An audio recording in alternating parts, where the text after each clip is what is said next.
హెచ్చరిక, దైవజనుని హెచ్చరిక. హల్లెలూయా. మరొక మధ్యాహ్నం హెచ్చరిక. పరిశుద్ధ గ్రంథంలోని హెచ్చరికలు మనకెంతో మేలు కలుగు చేస్తాయి. గద్దింపులు, దిద్దుబాటులు మనకు అక్కర్లేదనుకుంటే మన బ్రతుకులు తప్పుదారి పడతామండి. మనం చేసేది సరే కాదా చెక్ చేసుకోకుండా చేసుకుంటూ పోతే చివరికి చేసిందంతా వృధా అయిపోద్ది కదా. అలాగే మన ఆధ్యాత్మిక జీవితంలో మనకు తోచిందే భక్తి అనుకుంటూ సాగిపోతే చివరికి ఎక్కడో ఒక చోట ఆగిపోవాలి. రెడ్డి ఒక చిన్న హెచ్చరిక. పరిశుద్ధుడా, ఈ మధ్యాహ్నం మాతో మాట్లాడు. క్రీస్తు నామమున అడుగుచున్నాను తండ్రి, ఆమేన్. దేవుడు మాట్లాడతాడండి. మనం మాట్లాడుతున్నామా? మనం దేవుడు చేసిన మనుషులం, మనమే మాట్లాడుతున్నాం. మీకు నోరిచ్చిన దేవునికి నోరు లేదా? మీకు కళ్ళిచ్చిన దేవుడు కానలేడా? మీకు జీవమిచ్చిన దేవుడు జీవం కలిగిన వాడు కాదా? ఎస్, మన దేవుడు మన మాటలు మనకు చెవులు కలుగజేసిన వాడు వినకుండునా? నోరు కలుగజేసిన వాడు మాటలాడకుండునా? కళ్ళు కలుగజేసిన వాడు కానకుండునా? ఎంతమందికి ఈరోజు దేవుడు చూస్తున్నాడు అనే భయం ఉందండి? ఎంతమంది దేవుడు నా మాటలు వింటున్నాడు అని గుర్తిస్తున్నారు? దేవుడు ఎక్కడున్నాడు అనేవాళ్ళు. ఇక్కడ ప్రార్థన చేస్తే అక్కడ వినపడద్ది అని అంటుండేవారికి టెలిఫోన్ కనిపెట్టిన తర్వాత కొంత సమాధానం దొరికింది. ఇక్కడ ఉన్న వాళ్ళు అక్కడితో ఎలా మళ్ళీ వాటికి వైర్స్ ఉన్నాయి కదా, అందుకనే ఫోన్లో మాట్లాడుతున్నారనే వాళ్ళు. అందుకే ఇప్పుడు సెల్ ఫోన్లు వచ్చేసాయి. సెల్ ఫోన్కి ఏం వైర్ లేదు కదండి. మనుషుడే మనిషితో దూర దేశాల్లో ఉన్న వారితో మాట్లాడగలిగితే సృష్టించిన సృష్టికర్త మన మాటలు వినడా, మనతో మాటలాడడా, మన ప్రార్థనలు ఆలకిస్తున్నాడు. ఆయనకి మన పిల్లలు మనతో మాట్లాడాలని ఇష్టపడతాం. అలాగే దేవుడు అప్పుడప్పుడు మనం అందరం ఇలా కూడినప్పుడు ఏం మాట్లాడుకుంటారో అది వినాలనుకుంటారట. చెవి యొగ్గి వినటానికి ప్రయత్నిస్తే ఒకసారి చూడండి, 8వ అధ్యాయము ఇర్మియా గ్రంథం 8వ అధ్యాయం 6వ వచనం. నేను చెవి యొగ్గి వారి మాటలు విని ఉన్నాను, పనికి మాలిన మాటలు వారు ఆడుకొడుచున్నారు. అయ్యయ్యో, ఇద్దరు కలిస్తే మాట్లాడుకునే మాటల్లో ఏమన్నా సారముందా? ఏమన్నా సత్యముందా? పనికి మాలిన మాటలు మాట్లాడుకుంటున్నారు. భక్తులమని చెప్తారు, బైబిల్ పట్టుకుంటారు, మందిరంలోకి వెళ్తే భక్తి చూపిస్తారు, బయటకు వచ్చిన తర్వాత లోకపు మాటలు, నీచపు మాటలు, ఎందుకు ప్రయోజనం లేని మాటలు, వాళ్ళ గురించి వీళ్ళ గురించి మాట్లాడుకునే మాటల వల్ల నీకేమన్నా ప్రయోజనం ఉందా?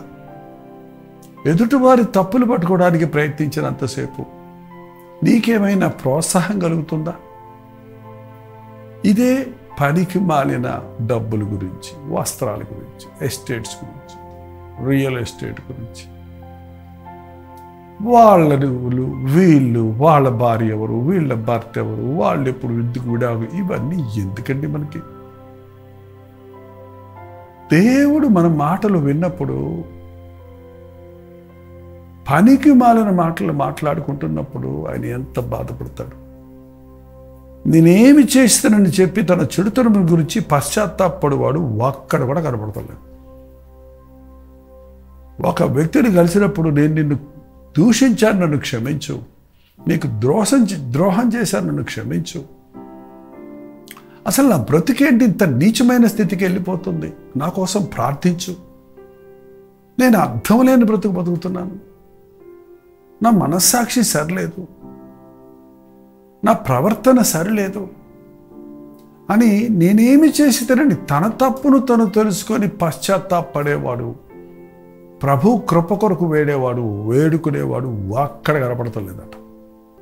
మన జీవితంలో ఏ కష్టం వచ్చినా, ఏ బాధ వచ్చినా, పక్కింటి వాళ్ళ వలన, ఎదురింటి వాళ్ళ వలన, వాళ్ళ వలన, వీళ్ళ వలన, ప్రభుత్వాలు సరిలేని వలనని వాళ్ళని వీళ్ళని దూషించుకుంటూ మన వల్లనే మనకి బాధ కలిగిందేమో అనేది పరిశీలించుకోకుండా నోటికి వచ్చినట్టుగా మాట్లాడేవారు మరింత దోషులమవుతున్నాం.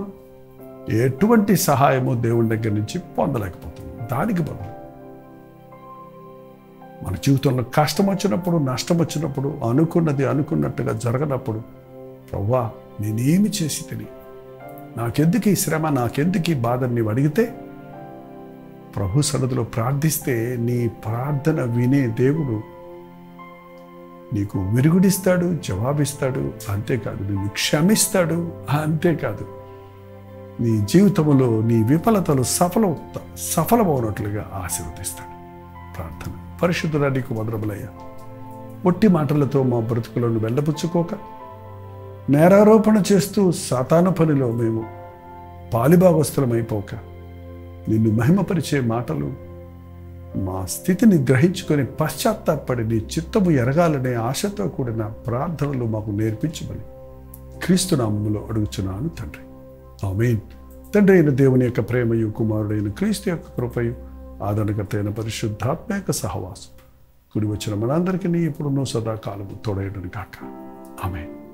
954041 నెంబర్కి మీ ప్రార్థన అవసరతలు, మీ ప్రైజ్ రిపోర్ట్స్ ఒక టెక్స్ట్ లేక వాయిస్ మెసేజ్ ద్వారా వాట్సాప్ చేయండి. మీ పక్షంలో ప్రార్థిస్తున్నాం, మీరు ప్రార్థించండి. ఉచితమైతే ఈరోజు రాత్రి 9 గంటలకి లైవ్లో జూమ్లో మళ్ళీ కలుసుకుందాం. అంతవరకు దేవుని మహాకృప మీకు తోడైన కాక.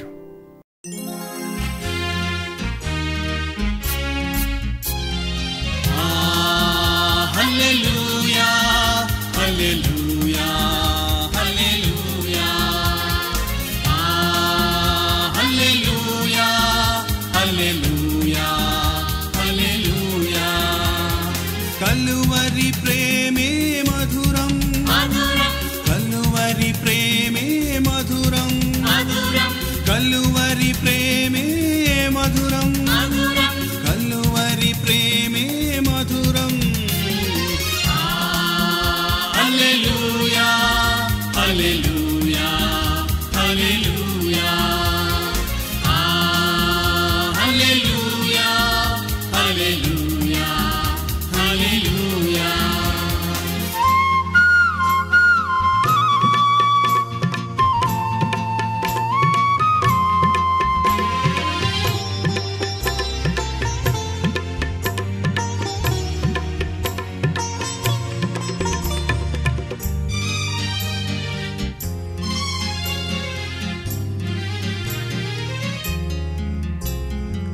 సిలువపైన విలువ త్యాగం చేసినావుగా, పాపినైనా నా కొరకు చిందించినావుగా, రుధిరం చిందించినావుగా.